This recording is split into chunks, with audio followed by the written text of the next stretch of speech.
Imagine what would happen if companies would become more like superheroes or rock bands. How would the world look like? I think it would be a bit better.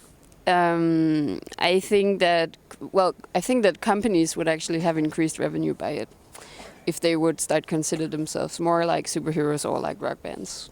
That's my theory. That's your theory, Henriette. Tell me first of all now, who are you and what are you doing? My name is Henriette Weber, and I have my own company called Toothlesstiger, and I work out of Copenhagen, in Denmark. I've been driving Toothlesstiger for 4 years, 5 years almost now, actually, when I think about it.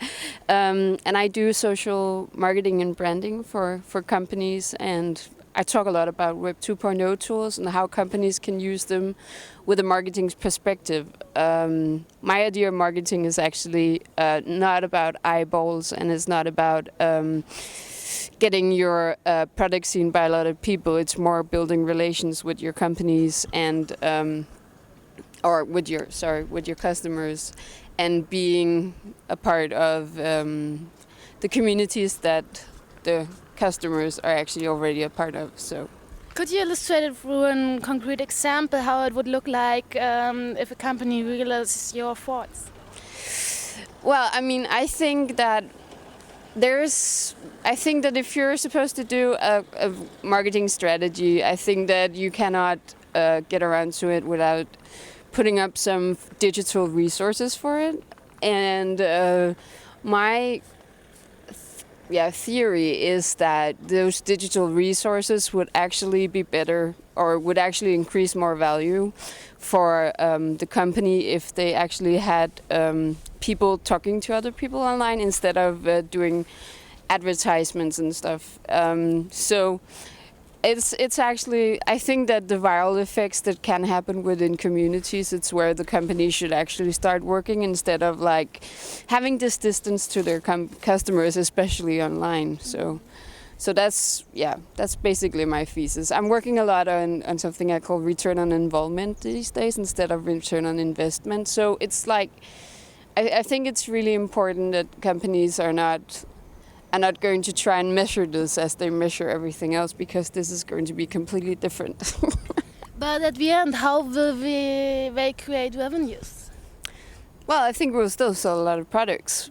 Well, I'm a marketing person, so I just think that the products we will sell will be more based on relationships with our customers, and it will more based on loyalty. Because I mean, if you start like you're talking to me, you actually get a feeling of who I am and what I do, and a lot of companies have no idea, or a lot of customers don't have any idea about the companies that they're actually buying stuff from.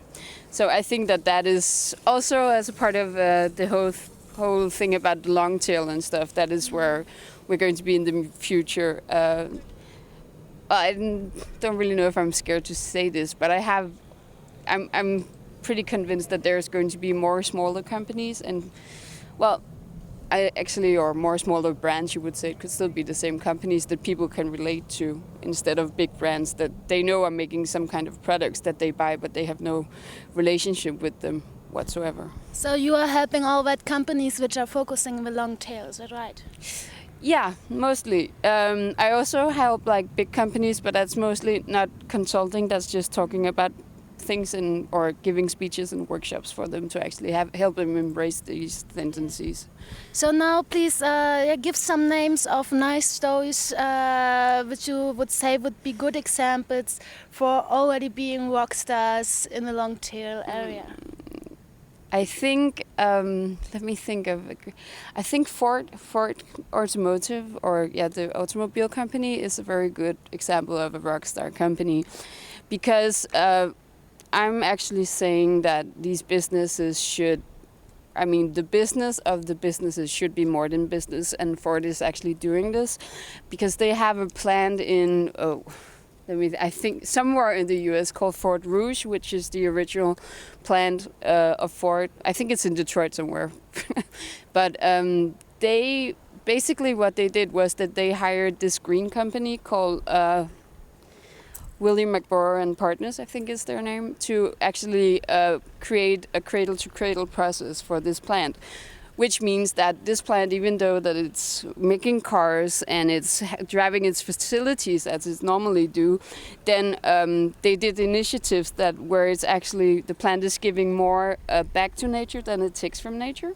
So, for example, it gives more electricity, you know, and it has like grass on the rooftops and bird lives living there and stuff. So that's a very good example of a rockstar company. I would also say that Nokia is a good example of a rockstar company because they're actually like are 100% behind their products, and they're not. I mean, they do not have anything to hide. I mean, they're really doing good on basically a lot of statistics. They're a green company. They care about their customers. They do like kick-ass, what do you call it, products and stuff like that. So that's also very good.